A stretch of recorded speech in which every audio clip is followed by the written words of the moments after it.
Sejam bem-vindos à nossa casa.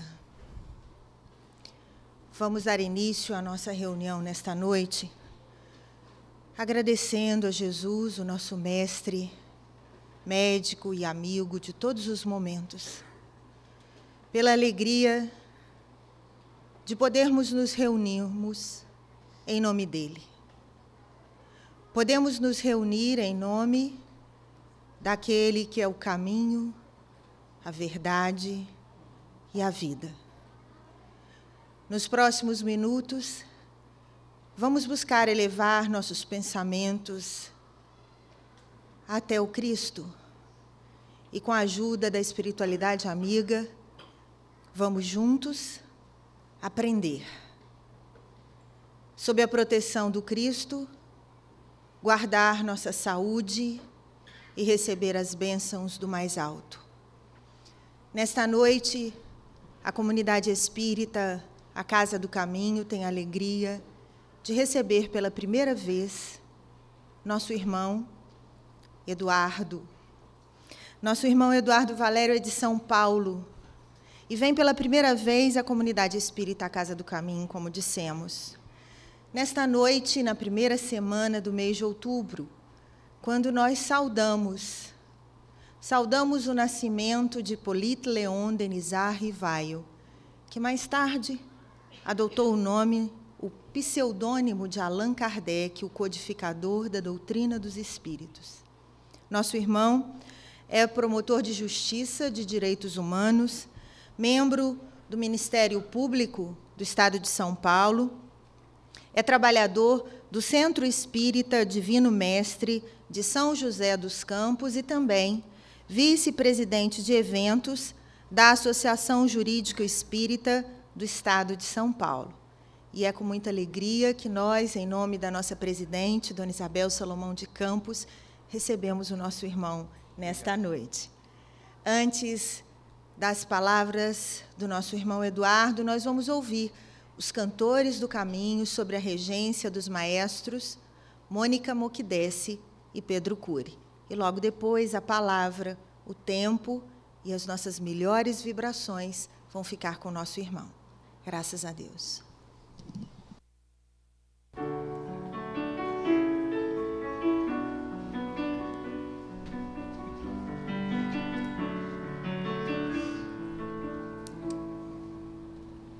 Senhor Jesus, amigo verdadeiro, hoje sabemos porque estamos no Brasil.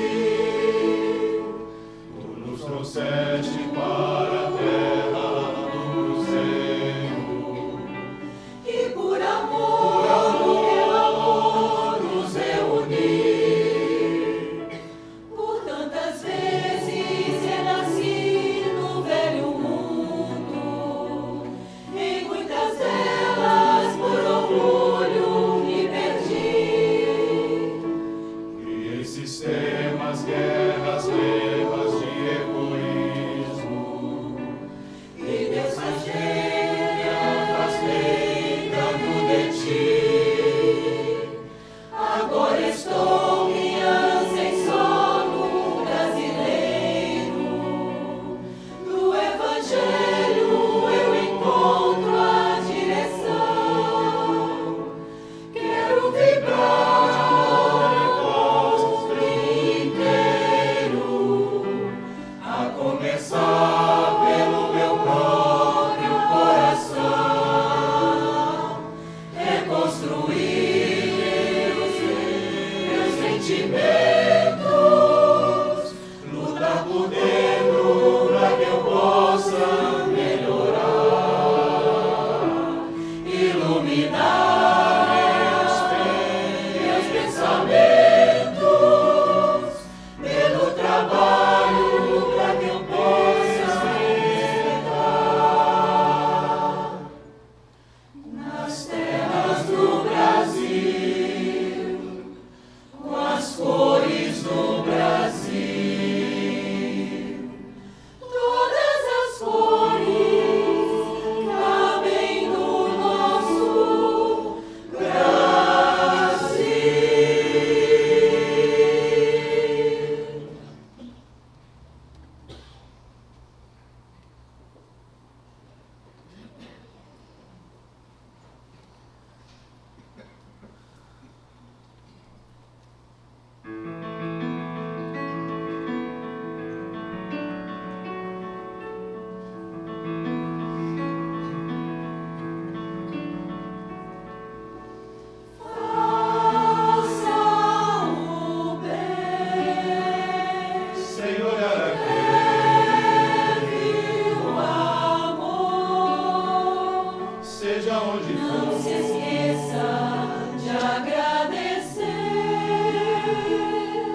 vida foi o meu maior saber, que não estou sozinho e que Jesus é essa luz que irradia.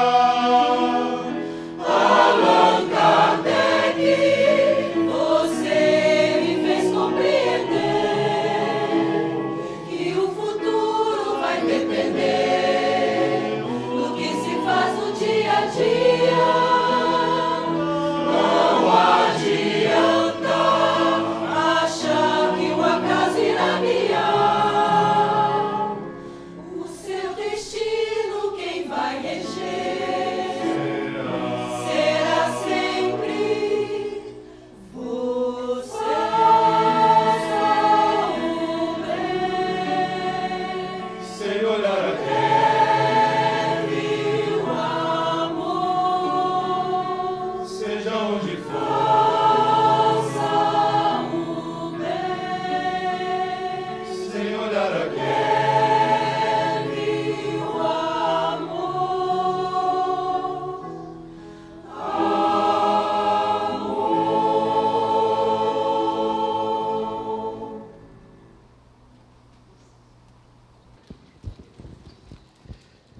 Boa noite a todos. Que os nossos espíritos mentores nos auxiliem para que tenhamos uma noite muito boa de estudos. Eu estou emocionado. É uma grande alegria estar nesta casa, pela primeira vez falando em Juiz de Fora, pela primeira vez nesta casa maravilhosa, esse trabalho grandioso, iluminado. Queria agradecer, desde o início, a oportunidade que os senhores me dão de estar aqui, a presença de todos, carinhosa, e dizer que estou com o coração cheio de alegria e de emoção, porque realmente é uma noite, um trabalho especial, e digo-lhes que mesmo a gente já tendo alguma experiência de falar em público, nas casas espíritas, evidentemente, eu me refiro, é uma emoção diferente, uma casa nova e uma casa com uma vibração tão intensa. Mas, meus amigos, nem crer nem saber, mas conhecer um conceito espírita de fé. Será que fé e razão são mesmo conciliáveis, como nós aprendemos com o professor Allan Kardec? Falamos, ouvimos, estudamos a fé raciocinada, porém, o mundo não compreende isso. Fé é coisa de gente mística, de gente até ignorante, e razão é coisa de gente inteligente, de gente intelectualizada. E aí vem o professor Kardec e diz, não, a fé é a raciocinada. Une conceitos que há milênios se destroem e se confrontam. E ainda mais adiante vai a polêmica e se questiona, mas que tipo de fé é esta que garante o bom êxito da encarnação? A salvação, como dizem alguns, numa expressão inadequada. É a fé pela crença? Simplesmente uma profissão de fé, essa expressão que se usa, em favor de uma denominação religiosa qualquer, já nos garante que teremos tido, ao final da encarnação, um bom aproveitamento só pelo fato de crermos? Ou será que é preciso realizar a fé com obras, a fé que construa alguma coisa em favor do próximo, na mesma medida em que construo para mim mesmo? São questões polêmicas que se arrastam na história da filosofia e que encontram na doutrina espírita uma convergência que não há no Ocidente quem dê da mesma forma. E é esse o nosso propósito nesta noite de estudos. Nós vamos falar, meus amigos, sobre fé. Tentar entender como um espírita entende fé. Qual é o conceito que a doutrina espírita dá de fé? Então, o nosso projeto de trabalho para esses próximos minutos é de analisar um conceito geral de fé, que não apenas o religioso, e aí vamos fazer uma trajetória sobre a ideia de fé na história da humanidade, para conseguir entender, inclusive, em que momento e por que fé e razão brigaram. Aí vamos para um ponto importante, que é compreender exatamente qual é o conceito de fé para a doutrina espírita, e é preciso passarmos pelos dois itens anteriores, sobretudo pelo segundo, para conseguir compreender a proposta verdadeiramente revolucionária de Allan Kardec sobre isso. Para chegarmos no ponto que talvez mais nos interesse, que nos seja mais útil, o que é que tudo isso reflete na nossa vida. O que é que toda esta compreensão nos faz melhores. Então, chegaremos ao último item, que é o viver de acordo com tal compreensão de fé, com este conceito de fé. Combinado? Este é o nosso projeto de trabalho para os próximos minutos, e nós vamos começar por um conceito geral de fé. E a melhor maneira de buscarmos o sentido de uma palavra, de um vocábulo, é o dicionário. E hoje, em língua portuguesa, o dicionário que me parece seja o mais adequado é o do professor Antônio Weiss.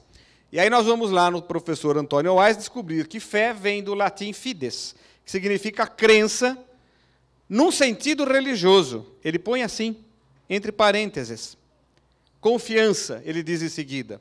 Então, notem que interessante que já até na própria etimologia da palavra, quando ele traz a expressão do latim, fé tem uma ligação direta com aquilo que a gente vai dizer mais o metafísico, com o que transcende a matéria, com o religioso. Mas fala também em seguida em confiança.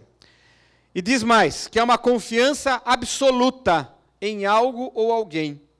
Então, notam que interessante que a fé é um sentimento que brota na intimidade do homem, mas se projeta. A fé é em algo ou a fé é em alguém. E aí vejam que é tão enraizado o conceito de fé na questão religiosa, que até no dicionário, até na definição do próprio dicionário, acrescenta o filólogo, estuda as palavras, Antônio Weiss. Na escolástica, que é um momento da história da filosofia cristã, que nós vamos ver daqui a pouco, logo depois do desencarne de Jesus. Na escolástica, fé é a crença religiosa sem fundamento em argumentos racionais. Paremos aqui um momento e sintamos que até na definição de dicionário, fé e razão já estão brigando. Fé é a crença religiosa sem fundamento em argumentos racionais. Embora, eventualmente, alcançando verdades compatíveis com aquelas obtidas por meio da razão. Ou seja, pode até coincidir que a fé diga o que a razão também diz, mas elas estão separadas no próprio conceito da palavra fé, no conceito geral da palavra fé. E por que se destaca isso? E ele vai buscar a fonte, a escolástica. Então é preciso que nós tentemos compreender como é que nós chegamos a este ponto. Qual é o conceito vulgar de fé? Este é o do dicionário. Este é o conceito da língua portuguesa. Se nós formos amanhã de manhã, sábado, é um dia de movimento nas ruas. Eu gostaria de convidar alguns amanhã cedo ficarem na esquina da Avenida Rio Branco com a Rua Halfeld, é isso? Que é um cruzamento muito movimentado na cidade, fazendo uma enquete e perguntando para as pessoas: quem é o homem de fé? Quem é o homem racional? Perguntem aleatoriamente, independentemente de classe social, raça, profissão. Perguntem aleatoriamente. E as respostas, invariavelmente, serão alguma coisa como: o homem de fé é um místico, é um religioso, é um homem que acredita nas coisas de Deus, nas coisas que não conseguem ser demonstradas cientificamente. E o homem de razão é o homem baseado nas coisas do mundo, que busca a metodologia da ciência para compreender as coisas do mundo. E partem facilmente até para algumas questões preconceituosas. Se por acaso estiver passando ali na hora um sábio da Universidade Federal de Juiz de Fora, ele dirá: o homem de fé é um místico.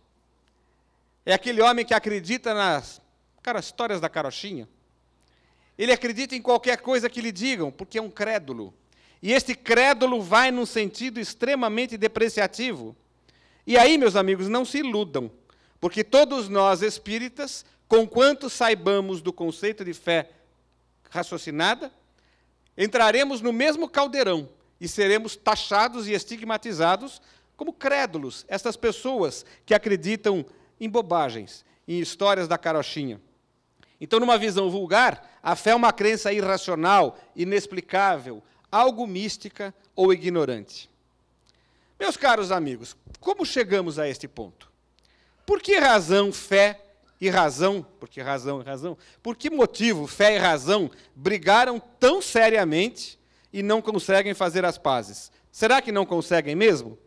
Eu gostaria de convidá-los para um passeio rápido pela história da humanidade, sem pretensão nenhuma de falar de história e de filosofia, porque eu sei que aqui há professores de história e de filosofia, e eu não o sou, mas simplesmente para nós tentarmos compreender em que momento estas ideias brigaram. E a gente vai começar esse nosso passeio há muito tempo, ao tempo da Antiguidade Clássica, na Velha Grécia, porque lá começa a maneira de pensar do Ocidente, a maneira que timbra toda a maneira, o modo de pensar da Europa Ocidental e da América por conta da colonização e dos espíritos que, afinal de contas, somos nós que reencarnávamos lá, reencarnamos na Europa e hoje estamos reencarnados aqui. Aliás, como o coral acabou de cantar, falando exatamente isso, já encarnei no Velho Mundo e hoje estou encarnado na Terra do Cruzeiro.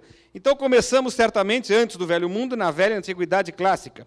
E havia lá um momento pré-socrático.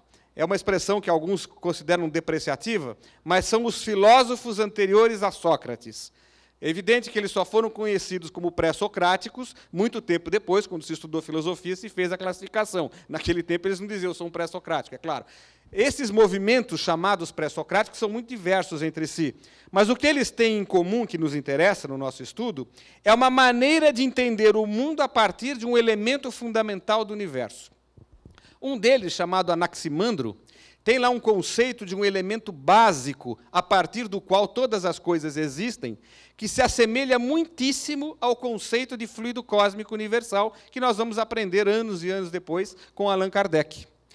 Nesta época, portanto, a maneira destes filósofos entenderem o mundo era a partir de uma visão de universo que era uma visão da natureza. Era compreender a natureza para compreender o universo e aí compreender o homem. Esses modos de pensar evoluem e nós chegamos àquela tríade de filósofos que marcam para o resto dos tempos a história da humanidade. Chegamos a Sócrates, Platão e Aristóteles.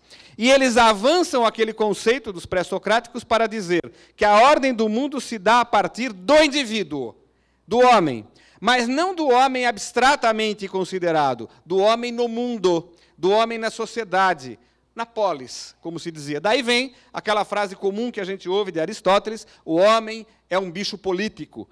O que ele quer dizer com isso? Não é um homem que sai disputando a eleição a cada 4 anos. O político no sentido da vida em sociedade. Aquilo que depois o Espírito Verdade vai chamar o homem como um ser gregário. Isto é, a necessidade da vida em relação sem a qual não há encarnação, não há evolução, não há progresso espiritual.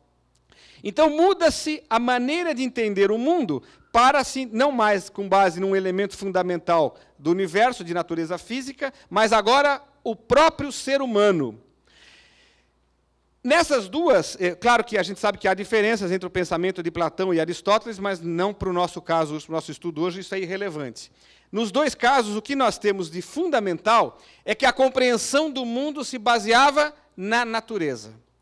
Havia uma razão. A compreensão do homem, na sua ligação com os deuses, era uma ligação racional, porque era a própria compreensão da natureza. Portanto, nós tínhamos, em todas essas hipóteses, uma visão de mundo fundada numa razão. E a religião continha a própria natureza.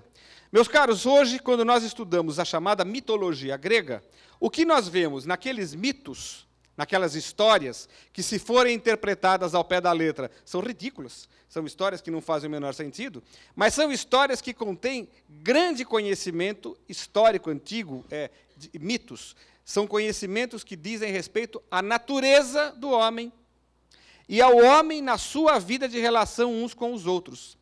Os mitos acabam sendo incorporados a diversas maneiras de explicar e de entender a humanidade. Viram os arquétipos, por exemplo, na psicologia analítica de Jung, já agora falando de início do século XX.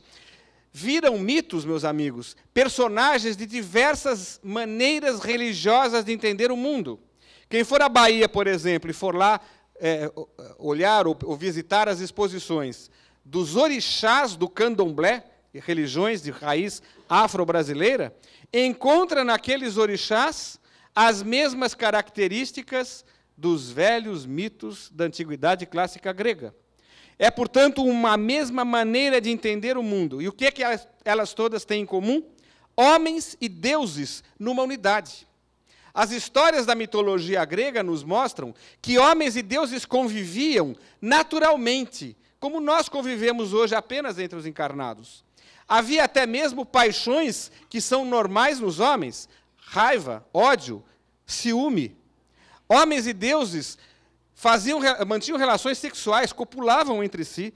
Deuses engravidavam mulheres encarnadas e vice-versa. Eram os filhos dos deuses que se vingavam dos pais. O que isso mostra? Havia uma base racional nesta compreensão, porque o homem era compreendido na natureza, e a natureza não era maravilhosa e não estava fora da realidade do próprio homem. Nessa época, meus amigos, a fé era uma relação direta do homem com a natureza, racional. O homem compreendia daquela maneira, compreendia a partir da manifestação dos seus filósofos. Nós estamos falando da Grécia, lá encarnaram espíritos com esse propósito, compreendiam a natureza deles próprios com os deuses. Uma fé direta, que se confundia com a razão, porque era natural. Esta é a origem do chamado direito natural, que depois, os profissionais do direito sabem disso, esse conceito se deturpa ao tempo do iluminismo, e hoje as pessoas têm uma compreensão extremamente errada do direito natural. O direito natural era este, da velha antiguidade clássica. Era o direito da natureza, isto é, a criação divina compreendida tal qual ela é. E o homem, inserido nesta obra divina, tal qual ele é, como parte da natureza, e não como um ser separado. Integra a natureza, sagrado e profano numa unidade. Neste tempo, meus amigos, não havia nenhuma briga ou incompatibilidade entre fé e razão. Talvez até eles nem compreendessem dois vocábulos. Era uma coisa só. Talvez houvesse no grego, nunca estudei grego, um único vocábulo para designar estas ideias, porque era uma coisa só. O homem no mundo, o homem na natureza, os deuses no mundo, os deuses na natureza. E o que vem depois? Depois vem o cristianismo. Nesta sequência, claro, houve outros momentos históricos, os estoicos, os epicuristas, nada disso nos vem ao caso aqui. Chegamos ao cristianismo. O Cristo vem para trazer uma mensagem de amor que se opunha ao judaísmo daquela época, que nós não vamos analisar aqui. Para nós, no conceito de fé, o pensamento cristão de fé era o pensamento da velha Grécia. Não havia diferença. Não conseguiste curar a mulher com hemorragia por causa da vossa pouca fé. Isto é, porque você não conseguiu compreender as forças da natureza que estavam atuando sobre o perispírito daquela senhora, fazendo com que as energias, drenadas a partir de um centro de força determinado, e circulando pelo seu perispírito, pelo seu duplo etérico, manifestavam-se no corpo físico, na interseção entre os centros de força e os sistemas glandulares, de maneira a produzir uma hemorragia. E você não conhece a ação espiritual magnética fluídica que você poderia manipular, atuar. Percebem? Como tudo tem uma razão lógica, uma explicação. A compreensão é que dava a fé. Aquela fé do tamanho de um grão de mostarda que poderia transportar uma montanha de um lado ao outro. A fé de Jesus era a fé racional. Portanto, não havia aí nenhuma cisão ou separação ou supressão do conhecimento e da informação e da lição que os gregos relegavam às pessoas naquela época. O cristianismo mantém isto. Mas o cristianismo, lamentavelmente, não se mantém íntegro na sua mensagem. E surge aquilo que a gente poderia chamar do cristianismo romano. A partir do desencarne de Jesus, começam vários movimentos por razões políticas, por razões econômicas, por razões sociais, geopolíticas da época do Império Romano, e também por conta de vaidades pessoais, de mesquinharias, de disputas de poder, que aquelas lideranças do cristianismo nascente começam a disputar prestígio e começam a se digladiar em torno de ideias, começam a se dividir. O primeiro grande apóstolo que rompe com a fronteira apertada do judaísmo é Paulo de Tarso, que não era judeu de nascença. Ele era cidadão romano, falava grego. Paulo de Tarso rompe estas fronteiras e leva a mensagem cristã para a Ásia Menor e chega até Roma. E pelas suas cartas, chamadas epístolas, ele vai ensinando uma maneira de entender o cristianismo. E vai semeando igrejas. A tal ponto, já com Paulo já morto, já assassinado em Roma, nós passamos a ter, nesses primeiros 200 e poucos anos da história do cristianismo, 4 grandes igrejas cristãs fundamentais. A de Jerusalém é a principal delas, a de Antioquia ou Antioquia, cada um fala de um modo, a de Alexandria e a própria igreja de Roma. E os patriarcas ou chefes dessas 4 igrejas começam a disputar entre si maneiras de compreender aquilo que já começava a se chamar teologia. E é nesse tempo, meus amigos, que o cristianismo começa a perder a sua essência e a fé passa a se distanciar da razão. Por quê? Porque ela passa a ser a base da visão de mundo. Já não é mais uma visão do homem no mundo, na sua vida de relação, na sua interação com a natureza. Era um homem ligado exclusivamente a uma figura divina que se distancia do homem. É verdade que Jesus trouxe o Deus de amor, mas o Deus de amor era um Deus próximo ao homem. Este cristianismo, que já não é mais o cristianismo do Cristo, é um cristianismo de homens, e de homens interessados na política do Império Romano, que era um império tão poderoso quanto os Estados Unidos eram até algumas semanas atrás, hoje já não são mais, aquelas pessoas começam a deturpar o conceito cristão e a fé passa a ser uma ligação metafísica, extrafísica, fora da natureza. A razão explica a natureza. Esta ligação com este ser superior, que ninguém via e não conseguiam ainda compreender, porque era algo novo no horizonte daqueles homens, esta é uma ligação de fé, falava-se. Portanto, ali começa a haver uma separação e o homem passa a ficar abandonado à vontade divina. Qual é a grande tragédia disso? O homem deixa de ser o protagonista da sua própria realidade, porque ele passa a depender agora de um ser que ninguém controla. A natureza ele compreendia e, até onde era possível, controlava. Sobretudo compreendia. Este Deus, para aquelas pessoas, era incompreensível. Sobretudo porque esta ideia de Deus começa a se confundir com os deuses romanos. Porque nós estamos falando de um momento em que havia necessidade de cooptar os romanos para esta nova religião cristã que se tornava, ao final deste período, ano 300 e alguma coisa, a religião oficial do Império Romano. Então nós temos aí, meus amigos, uma fé baseada na crença do revelado e não mais na realidade do mundo, na natureza. Uma filosofia metafísica e não extraída da vida histórica e da vida social. Este momento, este período, chama-se patrística.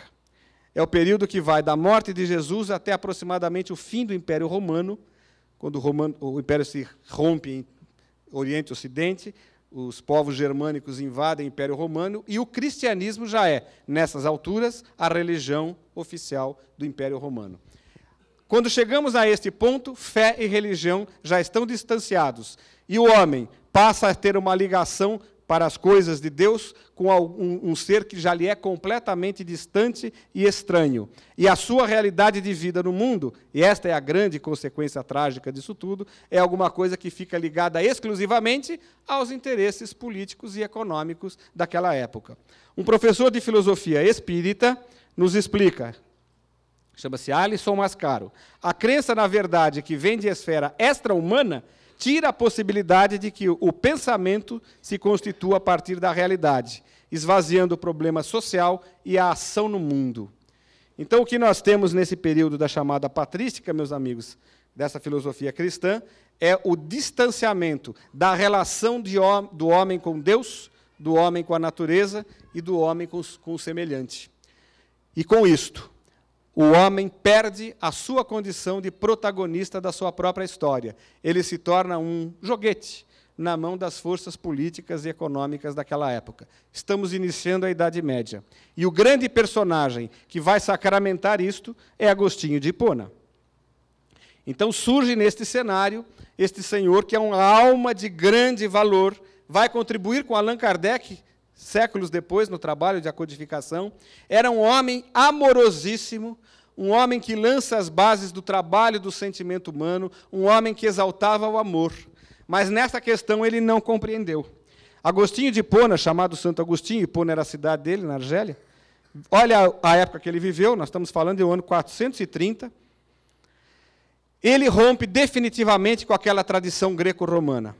A partir dali, a salvação do homem, e essa expressão começa a se popularizar, a salvação do homem se dá pela fé em Deus, isto é, por uma crença agora totalmente metafísica, totalmente estranha à natureza do homem, totalmente estranha à sua compreensão de mundo, e pela graça de Deus. O que é a graça? É o privilégio, a escolha. Você está salvo. Deus escolhe, aponta o dedo. Isto é a graça. Surge o privilégio. Vejam que são dois componentes completamente estranhos à própria ação do homem.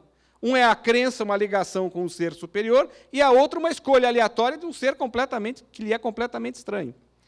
A partir daqui, meus amigos, nós temos, portanto, o homem que se salva não pelas virtudes ou pelos atos justos. Veja como a vida de relação tornou-se independente e relevante. Não precisava mais ser justo. Não precisava mais ser honesto. Não precisava mais ser brando, pacífico com as pessoas. Isso tudo era irrelevante, porque a salvação se dá pela graça e pela fé em Deus. Este rompimento de fé e razão faz com que os homens possam criar formas de dominação e de controle político sobre os outros de maneira absolutamente livre, com as bênçãos da religião. Estamos com as condições dadas para 1000 anos de Idade Média e um sistema econômico que se criava ali chamado feudalismo, em que alguns poucos senhores, escolhidos por Deus, diziam as religiões, dominavam os seus servos da gleba, que iriam trabalhar para ele, do começo da vida ao fim da vida, dando-lhes tudo. Trabalho, mulheres, filhos, dedicação, lealdade, lutar na guerra por eles, tudo. Porque Deus quer, diziam. Foi a escolha de Deus que te colocou nessa situação de servo e a Ele na condição de Senhor. São 1000 anos, meus amigos, que nós, espíritos encarnados, vivemos sob este domínio. E, neste momento, abre-se um fundo abismo entre fé e razão. Isto começa a mudar, vamos dar um grande salto, no final da Idade Média, com outro espírito iluminado, mensageiro divino, chamado Tomás de Aquino. Vejam o tempo, estamos agora em 1274, estamos falando de 800 anos. E aí Tomás de Aquino vem recuperar um pouco daquela velha tradição greco-romana, sobretudo de Aristóteles, para dizer, está certo, a fé em Deus é importante, a graça de Deus existe, vá lá, mas também as obras são importantes. Vamos tratar de construir um pouco de justiça na relação entre os homens, para que os homens consigam salvar-se. Isto é, hoje nós diríamos, consigam não se comprometer tanto perante a lei divina ou lei natural. Então, Tomás de Aquino mitiga, ameniza o entendimento de Agostinho. Nós já estamos chegando agora ao ano 1300, 1400. Lembre que naquela época as ideias circulavam muito lentamente, não é como hoje, que as ideias mudam de um dia para o outro. E aí, meus amigos, nós começamos a viver um momento de grande conflito. Porque os agostinianos, aqueles que achavam que era só a fé ou aquela graça, se insurgem contra os tomistas, os adeptos de Tomás de Aquino. E cria-se uma cisão. Esta cisão leva a um movimento em que, basicamente, 2 sacerdotes agostinianos rompem com a igreja tomista. Surge a reforma. Esses 2 são Martinho Lutero e João Calvino. Eles eram agostinianos, monges agostinianos. E eles dizem, protestamos contra este entendimento que diz que também é preciso ser justo para ser salvo. Basta que Deus queira. Basta que sejamos escolhidos de Deus. Agostinho, portanto, diz, só a fé e a graça salvam. Os agostinianos dizem isso. Protestam e são conhecidos como protestantes. Saem da igreja e surge a reforma.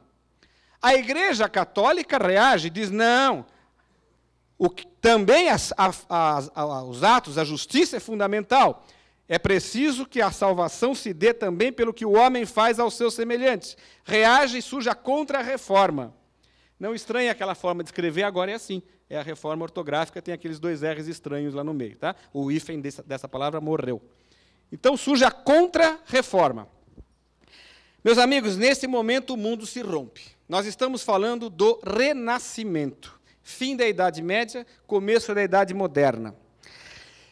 nesse momento, o que renasce? Né? Renascimento é o renascimento da cultura greco-romana, mais romana do que greco. Né?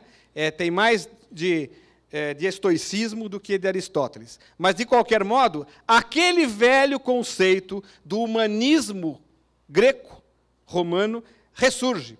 E o homem é posto no centro do mundo, e não mais Deus. Não mais aquele Deus construído nos 1000 anos de Idade Média. Isto foi um impressionante avanço, inspirado, evidentemente, pela espiritualidade superior. E tudo estaria indo muito bem, se as ideias avançassem no sentido de privilegiar o pensamento de Tomás de Aquino.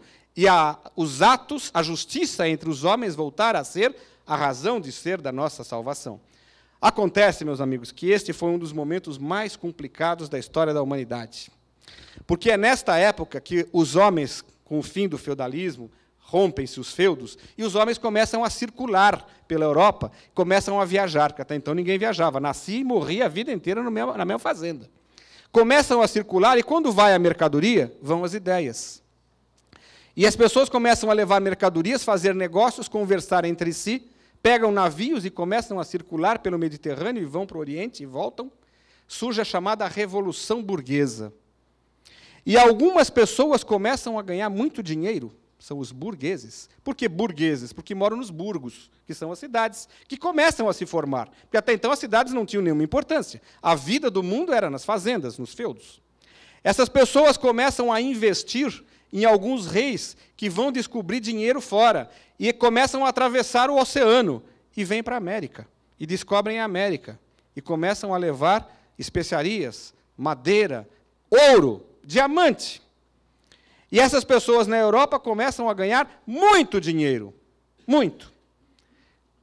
É o início do chamado capitalismo, que é o sistema econômico que sucede o feudalismo e sob o qual nós vivemos até hoje, evidente que com grandes diferenças e grandes nuances. Meus amigos, o que isso tem a ver conosco? Isso tem a ver conosco porque a Igreja Católica Tomista envolve-se profundamente nessas questões políticas e econômicas da época.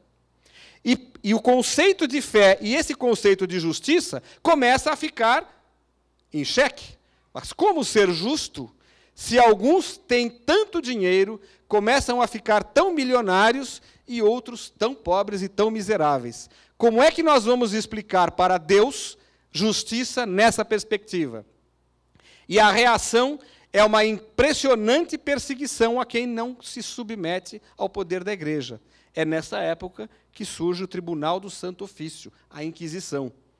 E fogueira nas pessoas hereges, aqueles que dizem não acreditar nesta maneira de pensar, e sim na outra, ou por judaísmo, ou porque são protestantes. Meus amigos, a Europa está em chamas. Conflitos de toda a ordem, grandes ambições, muita gente ganhando dinheiro, e um grande problema: quem ganha dinheiro não tem poder, porque o poder ainda está na mão do rei absoluto.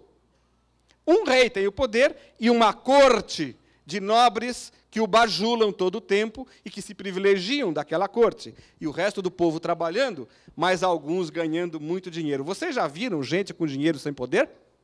Tem não. O que acontece? Estes poderosos começam a enfrentar aquele poder absoluto. Quem dava sustentação ao poder absoluto? A Igreja.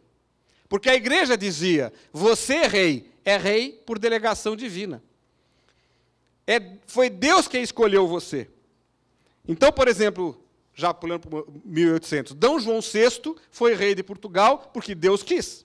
Maria Antonieta foi rainha da França porque Deus quis. Convenhamos, ele era ruim de voto. Não tinha ninguém melhor na França naquela época, ou em Portugal naquela época, para ser rei. Esta era a explicação que vai desgastando o poder, e isto gera uma situação de impressionante conflito entre fé e religião. Entre fé e razão.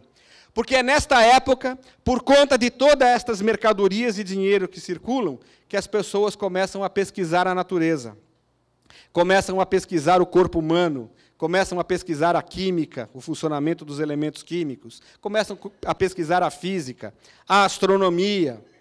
É exatamente nessa época, sob perseguição da Igreja, como Galileu é testemunha, que a razão começa a ganhar o quê? A natureza, a enxergar o mundo. Enquanto isso, o homem preso à fé ligada à metafísica. Vejam o tamanho do abismo que nós temos nessa época entre fé e religião, ao tempo em que as pessoas se matam em nome da fé, como na noite de São Bartolomeu, que acontece nessa época, e os católicos dizimam os protestantes em Paris, numa noite, num banho de sangue. É neste clima de grande confronto, na Contra-Reforma, Igreja e o Tomismo, os conflitos religiosos por poder econômico e político junto às monarquias absolutas, e é neste momento, neste clima de conflito, que surge um movimento de ideias patrocinada por aqueles senhores burgueses que tinham dinheiro, mas não tinham poder, e queriam acabar com o poder absoluto dos reis, chamado iluminismo. França, um pouco Inglaterra, um pouco Alemanha, mas, sobretudo, na França, surgem os filósofos a dizer: não mais a fé, esta fé cega, que aprisiona, que mata, que escraviza, que oprime, mas a razão, a luz da razão que explica a natureza de um modo compreensível para todos. Então surge a razão e o fim do pensamento medieval. E o lema era esse: as trevas da fé, ou seja, em substituição às trevas da fé, as luzes da razão. Daí vem a palavra iluminismo. Meus amigos, o que é que nós temos no iluminismo? A conciliação entre fé e razão? Negativo. É a supremacia agora da razão sobre a fé. Ou seja, o jogo não empatou, virou. A fé passa a um estado secundário e a razão se torna a grande deusa da civilização naquele momento. Mata-se Deus, porque a compreensão de religião e a compreensão de Deus que se tinha naquela época eram estes dois grandes movimentos religiosos se matando e se destruindo e oprimindo as pessoas. Não havia justiça na religião. E se confundia, porque Deus eram estas religiões. Mata-se Deus, coloca-se no lugar a razão. Então surge o iluminismo, um enaltecimento à razão, recuperando o pensamento do humanismo renascentista. No iluminismo, o profano sobrepõe-se ao sagrado. É uma virada do jogo. A razão baseada na realidade física e social e a fé baseada na crença cega em Deus. Divisão total entre as coisas de Deus e as coisas do mundo, entre a religião e a ciência. Chegamos ao cúmulo, num momento até de ridículo, de construir igrejas da deusa razão, com direito a altar e imagem da deusa razão. Isso era o positivismo de Augusto Comte. Tudo a demonstrar que agora o que vale é o pensamento racional e não mais o pensamento dogmático. Continuamos, meus amigos, num momento absoluto de separação entre fé e razão. Só que agora, diferentemente dos 1000 e tantos anos atrás, em que a fé mandava e a razão estava escondida, agora é a razão que manda e a fé está escondida. Comprimida, escondida e encurralada nos conventos, nas igrejas e nos templos. Igrejas que foram destruídas na França pós-revolucionária, depois de 1789. Este grande movimento, faltou dizer, foi a Revolução Francesa de 1789, que foi a Revolução Burguesa, onde os burgueses ganharam a guerra, acabaram com os reis, decapitaram os reis, desceu a guilhotina, os reis absolutos foram mortos e a burguesia assume o poder. Muito bem. Estamos na virada do século XVIII para o século XIX. A supremacia da razão leva o século XIX a ser o século dos materialismos. É o materialismo evolucionista de Darwin e Spencer, o materialismo utilitarista de Bentham e outros filósofos da época, o materialismo histórico de Marx e Engels, tudo isso no século XIX. Meus queridos amigos, é neste momento da história da humanidade, nesta França revolucionária, sede do pensamento inteligente do mundo, em que a razão e o materialismo sobrepujam e a fé ou a imagem e a ideia de Deus encurraladas, que surge o Espiritismo. Finalmente chegamos à doutrina espírita, que é uma síntese entre fé e razão, historicamente, depois do Iluminismo e ao tempo dos materialismos. Meus caros amigos, pela primeira vez na história, desde a patrística, desde a morte de Jesus, fé e razão se conciliam. Se conciliam numa doutrina filosófica de Allan Kardec. E em que circunstâncias isto acontece? Isto acontece, meus amigos, antes de se projetar, isto acontece pelas mãos de um espírito missionário e iluminado chamado Leon Hippolyte Denisard Rivail. Não do nada. Ele é herdeiro de uma tradição e intérprete de uma maneira de pensar dos grandes mentores espirituais e também de espíritos lúcidos que estavam encarnados em tarefa na Terra. Os filósofos do iluminismo foram muitos e foram variados. Eles não pensavam todos da mesma forma, ninguém pensa isso. Havia talvez um deles que fosse o mais iluminado deles. Era aquele que tinha compromisso com a justiça social. Era aquele que tinha compromisso com o outro, com o homem, com o pobre, com o espoliado, e não apenas com os burgueses, aqueles donos do dinheiro. Este senhor morreu muito pobre, mas foi seguramente aquele que escreveu as coisas mais sensíveis dentre todos estes filósofos do iluminismo. Era um suíço chamado Jean-Jacques Rousseau, que já naquela época percebia, não há como transformar o mundo sem transformar moralmente o homem. E não há como transformar moralmente o homem sem a educação. E daí ele escreve o Emílio. Este senhor, Rousseau, teve um discípulo predileto. Um discípulo que o amava e que reproduzia as ideias de Rousseau. Tanto amava e tanto entendeu de Rousseau que resolveu fundar uma escola. Era também suíço como Rousseau. Arruma um castelo num cantão suíço, na cidade de Yverdun. E lá está João Henrique Pestalozzi, discípulo de Rousseau, funda uma escola. Pestalozzi teve um discípulo predileto. Um menino que aos 16 anos de idade já ajudava Pestalozzi nas aulas do castelo de Yverdun, da escola de Yverdun. Esse aluno chamava-se Leon Hippolyte Denisard Rivail. Meus amigos, Kardec é o herdeiro direto caudatário de Rousseau, via Pestalozzi. Não se conheceram. Rousseau desencarnou no final do século XVIII, Kardec reencarnou em 1804. Na segunda-feira fizemos aniversário de Kardec. Kardec, portanto, traz, na filosofia espírita, o pensamento humanista, progressista e de justiça de Jean-Jacques Rousseau, via Pestalozzi. E é por isso que fé e religião, na pena de Allan Kardec, são uma coisa só. Não, fé e razão. Allan Kardec, herdeiro do pensamento revolucionário e comprometido com a justiça social de Rousseau. E, como consequência, no Espiritismo, a convergência de fé e razão na substância do ser. Como isto? Fechamos a nossa viagem e vamos tentar, então, entender o trabalho de Allan Kardec para nos explicar o que é a fé raciocinada. Um conceito de fé segundo a doutrina espírita. Meus amigos, fé é instintiva. Todo ser humano tem como atributo da lei natural esta ligação com o ser superior, com a criação. O homem, depois que cumpre as suas etapas nas escalas filogenéticas e chega à sua condição de ser humano, começa a sua trajetória num espírito primitivo, na classificação da antropologia terrena, como um australopiteco. É o homem das cavernas. Num certo momento, ele deixa de ser animal e passa a ser humano. Aquele princípio inteligente cede lugar agora a um espírito. Simples e ignorante é verdade, mas já é um espírito. O que é que caracteriza esta transferência? Em que momento ele deixa de ser animal e passa a ser humano? Segundo os cientistas que estudam a história das religiões, e há um romeno em especial chamado Mircea Eliade, e eu não faço ideia se o nome dele se pronuncia assim, mas se escreve assim, ele diz o seguinte: é no momento em que o homem dá sepultura ao seu semelhante. Enquanto somos animais, os nossos semelhantes morrem e a gente segue adiante. E lá fica o corpo.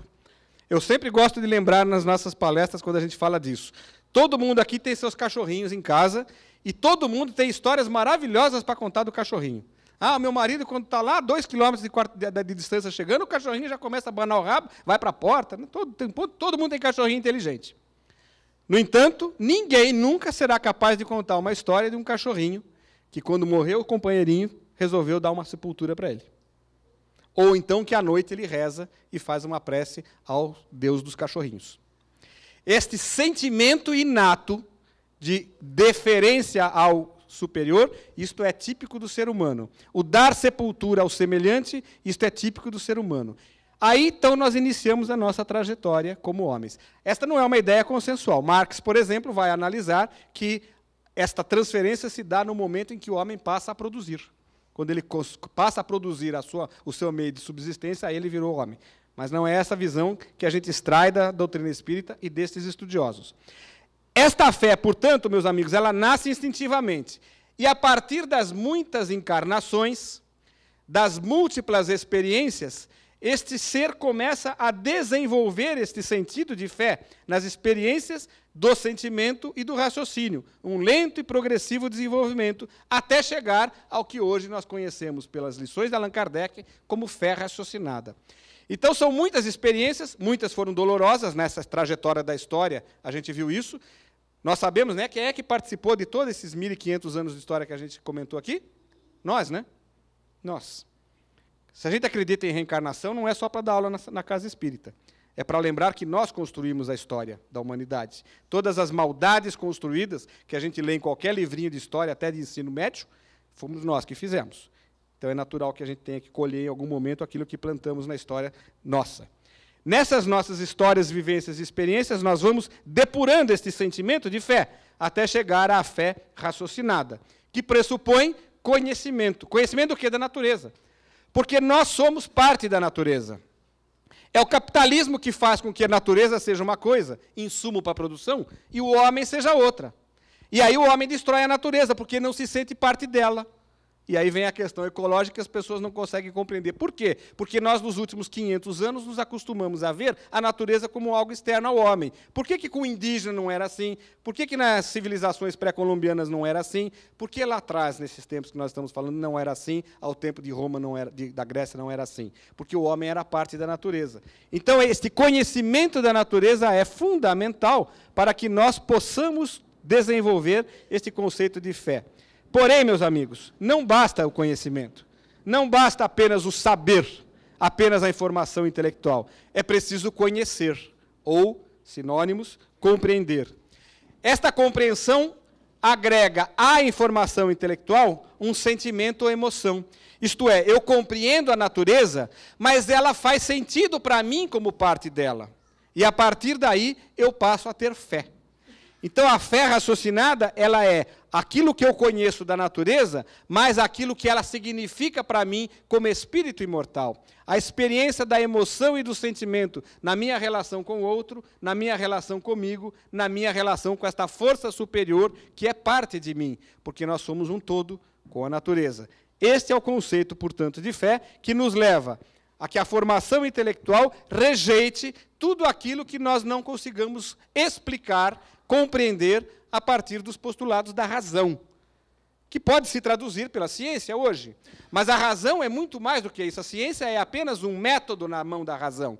A razão é a maneira de nós compreendermos as coisas que acontecem conosco num sentido.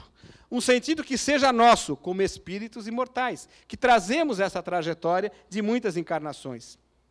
Rejeitamos os dogmas e as verdades apodíticas. São aquelas verdades do é porque é. Isto é uma verdade apodítica.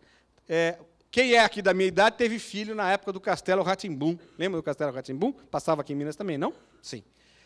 Lá no Castelo Rá-Tim-Bum tinha um personagem, num certo momento, em que ele perguntava alguma coisa, e o menininho perguntava, mas por que é? E aí ele dizia, porque é não é resposta. Não, porque sim não é resposta. É assim porque é assim. Lembram disso?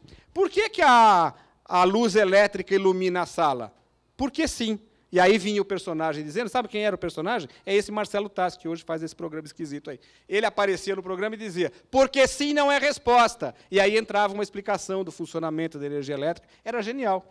O porque sim não é resposta é a verdade apodítica. Quando você fala porque sim e acabou e você não tem que saber porquê, não queira entender porquê, isto está longe, é fora do nosso alcance de conhecimento, isto não é para você, isto é uma verdade apodítica. A formação intelectual do homem rejeita isto. E esta verdade apodítica, esses dogmas, é que sustentaram aquela fé religiosa distanciada da razão durante 1.500 anos de história da humanidade. Meus amigos, é isso que nos diz o professor Kardec no Evangelho segundo o Espiritismo, capítulo 19. Leiamos. A fé necessita de uma base, e essa base é a compreensão daquilo em que se deve crer. Para crer, não basta ver. É necessário, sobretudo, compreender. A fé raciocinada, que se apoia nos fatos e na lógica, não deixa nenhuma obscuridade. Cresce porque se tem certeza e só se está certo quando se compreendeu. Definitivo. É a chamada fé sólida. O conhecimento ou compreensão consolidam a fé sólida, que se opõe àquela fé vacilante, plena de incertezas e hesitações, que abre brechas para as dúvidas e, em consequência, para influências espirituais negativas. Meus amigos, quem tem a fé sólida, a fé raciocinada, a fé que compreende, que sabe o porquê das coisas, que sabe que tudo aquilo que a gente enfrenta é decorrência das nossas próprias opções, esta pessoa tem serenidade para enfrentar as dificuldades da vida e entra em harmonia com a própria ajuda espiritual, com a espiritualidade superior. Ao contrário, a fé hesitante, a fé cega, a fé que se revolta diante dos sofrimentos e das dificuldades, esta permite que em brechas soframos as influências negativas dos espíritos, porque sabemos pela 459 que os espíritos influenciam em nossa vida muito mais do que imaginamos, muitas vezes eles nos dirigem. Com base, meus amigos, nisso que dissemos até agora, podemos chegar finalmente a um conceito espírita de fé. Aquele conceito que tem que estar na ponta da língua. Quando pergunto, o que é fé? Um conceito que talvez, no Ocidente, só os espíritas tenham condições de dar. Sem nenhuma arrogância ou pretensão. Mas por conta dessa história, dessa trajetória, por conta, meus amigos, de termos nas mãos este conhecimento de fé raciocinada, que fazia milênios ninguém tinha. Para o Espiritismo, aí está. Fé é a ausência total de dúvidas. Simples, objetivo e direto. O que é fé? É a ausência total de dúvidas. Então, meus amigos, se eu disser, tenho fé que no domingo que vem teremos um belíssimo dia de sol, isto não é fé. Estamos usando a palavra fé no sentido equivocado. Isto é crença, esperança, desejo. Né? A fé é aquilo que eu tenho absoluta certeza e controle sobre ela. Então, se eu soltar este microfone, tenho fé de que ele cairá. Posso dizer isto. Porque eu conheço um mecanismo chamado lei de gravidade. Os objetos são atraídos ao centro, de tal maneira que, se eu soltar este microfone, ele cai. Tenho fé. Isto eu posso dizer. Este é o conceito de fé. Meus amigos, eu posso dizer que tenho fé de que a alma sobrevive à morte do corpo físico.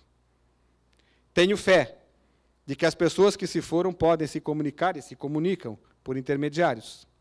Tenho fé de que todo o meu sofrimento é instrumento de aprendizado. Tenho fé de que não enfrento nada que não seja da vontade do Pai e do meu merecimento. Isto é fé. E esta fé revoluciona. Esta fé muda a nossa vida. Esta fé nos dá a condução da nossa própria existência.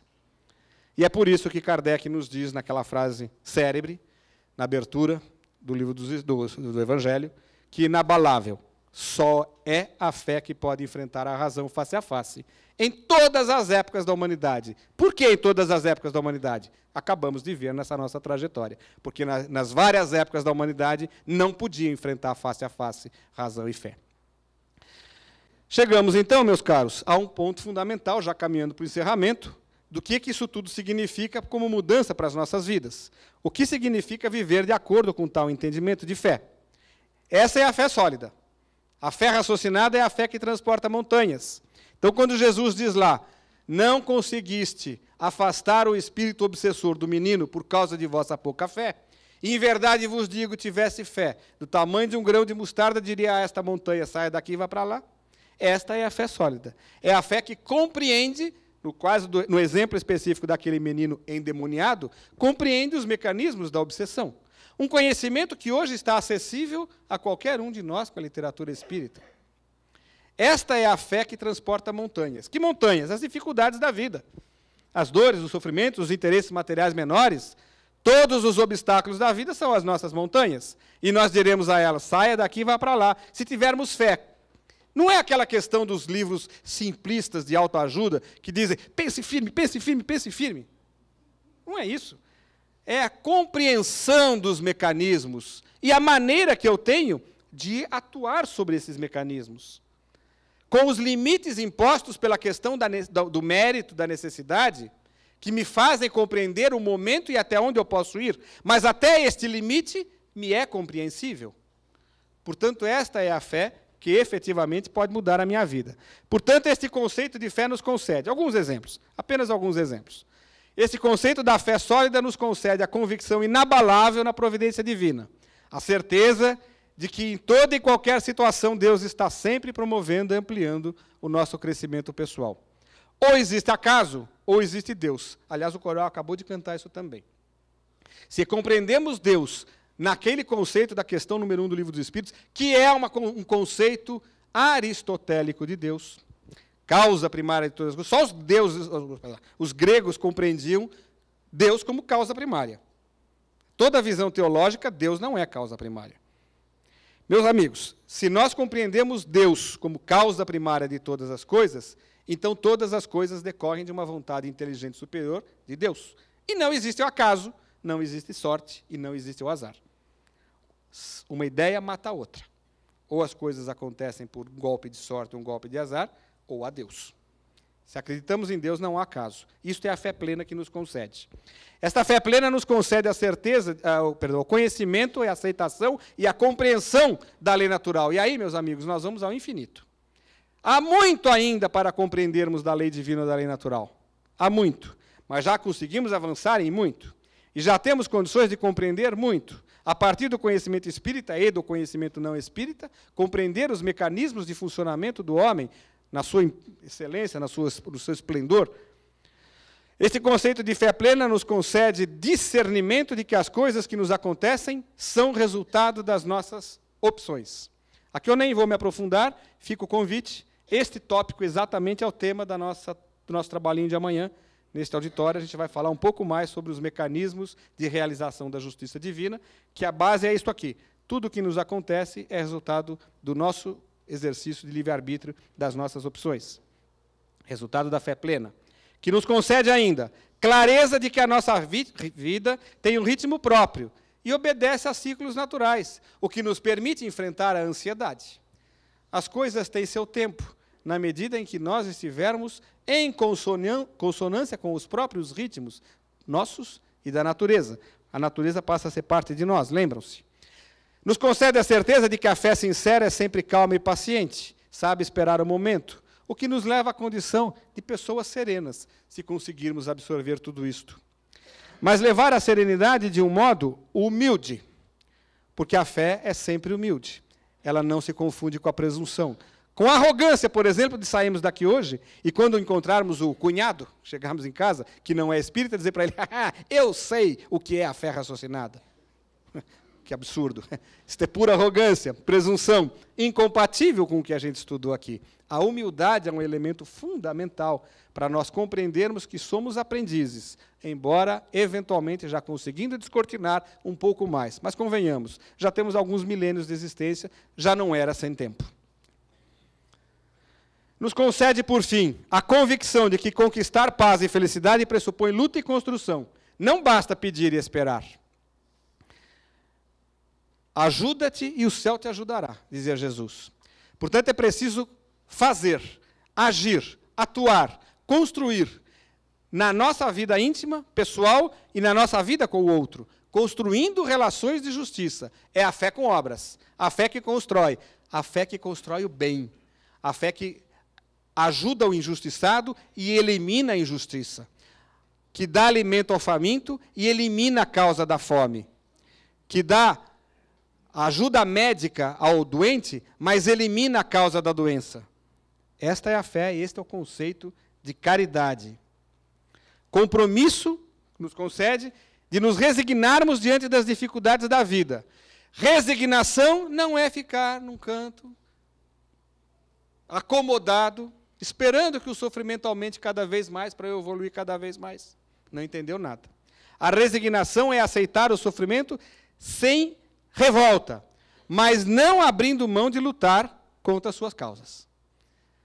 Lutar dentro dos limites que a própria ética e o próprio cristianismo nos ensinam. Mas irmos atrás da solução para os nossos problemas. E na medida em que não conseguirmos a solução, a cura, aceitarmos sem revolta, sabendo que aquilo é um instrumento para o nosso crescimento, para o nosso aprendizado. Como nós vamos conversar um pouco melhor amanhã sobre isso. Então, meus amigos, cabe-nos estudar a lei natural para desfrutar dessa fé plena, eliminando os velhos conceitos do religiosismo dogmático. Estudar a lei natural, aqui é preciso que a gente atente. Não é apenas esse estudo formal que se faz no livro. na aula, no curso ou na palestra. Não é apenas o estudo espírita, porque tal seria. Muita arrogância nós imaginarmos que só o Espiritismo concede ao ser humano a criação divina, a esses 6 bilhões e meio de espíritos encarnados e outros 20 ou 30 de desencarnados, a maneira de compreender a fé raciocinada. Estudar a lei natural é estudar a natureza, é estudar o mundo, é estudar a si mesmo, é estudar o próximo. É compreender e sentir o semelhante nas suas relações, nas suas reações. É perceber como é que as pessoas reagem umas com as outras e como eu reajo diante de sentimentos de contrariedade, de discórdia, de ofensas, de xingamentos. Como eu reajo, eu estou me conhecendo, conhecendo a lei natural. Como eu consigo agir de modo diferente, melhor, que me faça melhor, eu estou crescendo, conhecendo a lei natural. E também pelos estudos formais, porque tudo é a lei natural. Pelos estudos das escolas, das universidades, das religiões, do espiritismo inclusive, principalmente, que para nós espíritas é o melhor que tem. Mas seguramente não é o único. Para outros tantos companheiros que não conhecem espiritismo, há também os seus meios, sejamos tolerantes, porque não é possível sermos cristãos sem tolerância. E aí, meus amigos, cada um em seu ritmo, com o seu esforço. Fé não se impõe, fé não se ensina, inspira-se. É um movimento absolutamente pessoal, subjetivo. Cada um desperta em si esta fé plena. Não há como ensinar e nem impor a ninguém. É uma construção pessoal, quando muita gente inspira. Essa, meus amigos, é a verdadeira religião. É a religião da liberdade moral, como dizia Kardec. A verdadeira religião é o homem como um ser moral. É o homem que age como senhor de si, que age como protagonista da criação, que é de fato criatura divina no contexto da natureza. Ele age porque ele sabe que a fé sem obras é inoperante. É uma lâmpada apagada, na expressão de Joana de Ângeles. Por isso ele não se acomoda, por isso ele não fica inerte. Ele se compromissa num trabalho maravilhoso de uma casa como essa, por exemplo. Ele se compromissa na relação com os seus semelhantes, com os seus filhos, com os seus familiares. Ele se compromissa numa causa social na cidade, no país, na comunidade onde ele vive, se compromissa no trabalho profissional que ele faz não apenas para ganhar dinheiro, mas para construir uma relação de respeito, de amor, de progresso. Ele age. Age, e esse agir leva à fé plena, à ação, à caridade, à luta pela justiça. Sem ela, não há, entre aspas, a salvação, não se aproveita a encarnação e a fé de nada terá adiantado. É isso que nos diz um espírito que Kardec selecionou, chamado José, um espírito protetor. Cadê o José? Aí está. José, o espírito protetor, está no 19 também do Evangelho. A fé, para ser proveitosa, deve ser ativa. Não pode adormecer. Deve velar atentamente pelo desenvolvimento das suas próprias filhas. Que filhas? A esperança e a caridade, que são uma consequência da fé. Essas 3 virtudes formam uma trindade inseparável. A esperança, meus amigos, é aquela certeza de que o reino se realizará aqui. A certeza de que todos nós vamos evoluir até a perfeição relativa ou perfeição possível. Mas também a certeza de que isso só se faz a partir do conhecimento absoluto das regras, que é esta fé raciocinada, e no exercício da caridade, que é a ajuda ao próximo, a construção do mundo melhor, a construção de relações justas, fraternas e iguais entre as pessoas. Eu queria, meus amigos, agradecer demais, uma vez mais, a oportunidade de ter vindo a esta casa, a presença e a atenção amorosa de todos, e deixar uma última frase de Emmanuel, no livro Consolador, para que nós levemos como as reflexões finais da noite. Diz ele, no livro Consolador 354, que conseguir a fé é alcançar a possibilidade de não mais dizer eu creio, mas afirmar eu sei, nós diríamos eu compreendo, com todos os valores da razão, tocados pela luz do sentimento. Só a razão, só o intelecto dá arrogância. É a razão, o conhecimento, mais um sentimento, o sentimento do amor, porque sem amor não se constrói. Meus discípulos serão conhecidos por muitos se amarem. Este amor contém o conhecimento, contém a fé, contém o domínio absoluto da lei natural. Isto é fé raciocinada. Meus amigos, passamos milênios da nossa trajetória sem conseguir compreender isto. Mergulhados em conflitos, desamores e violências por conta dos conflitos entre fé e razão. Faz 150 anos que nós espíritas temos nas mãos. Um tesouro que é uma filosofia consistente, em que finalmente fé e razão se conciliaram. E de um modo que se coloca a serviço do nosso crescimento espiritual, da nossa evolução. Talvez muitos de nós estejamos na primeira encarnação como espíritas, quando muito duas, poucos de nós tão rapidinhos estaremos na terceira. Quanto tempo demoraremos para compreender o talento que temos nas mãos? Quanto tempo demoraremos para dar vazão a este desejo de crescer espiritualmente, de aproveitar a encarnação, de fazer diferente do que fizemos nos últimos 2000 anos? Nunca tivemos nas mãos uma oportunidade tão grandiosa, tão majestosa e, sobretudo, tão amorosa. Então, que a frase de Emmanuel nos leve como guia, como inspiração, como sentido. Conseguir a fé é alcançar a possibilidade de não mais dizer eu creio, mas afirmar eu sei, com todos os valores da razão tocados pela luz do sentimento. Muito obrigado e fiquem com Deus.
Ouço Deus no murmúrio das águas dos rios. Ouço Deus no furor de ciclones bravios. Ouço Deus no cantar matinal dos pardais. Ouço Deus no lamento dos pobres mortais. Vejo Deus nas estrelas perenes de luz. Vejo Deus no esplendor que a alvorada traduz. Vejo Deus no luar confidente do amor. Vejo Deus no adeus companheiro da dor. Sinto Deus na saudade que evoca lembranças. Sinto Deus no morrer de febris esperanças. Sinto Deus na tristeza de ver-te partir. Sinto Deus na tua volta, amor a sorrir. Sinto Deus na saudade que evoca lembranças. Sinto Deus no morrer de febris esperanças. Sinto Deus na tristeza de ver-te partir. Sinto Deus na tua volta, amor a sorrir.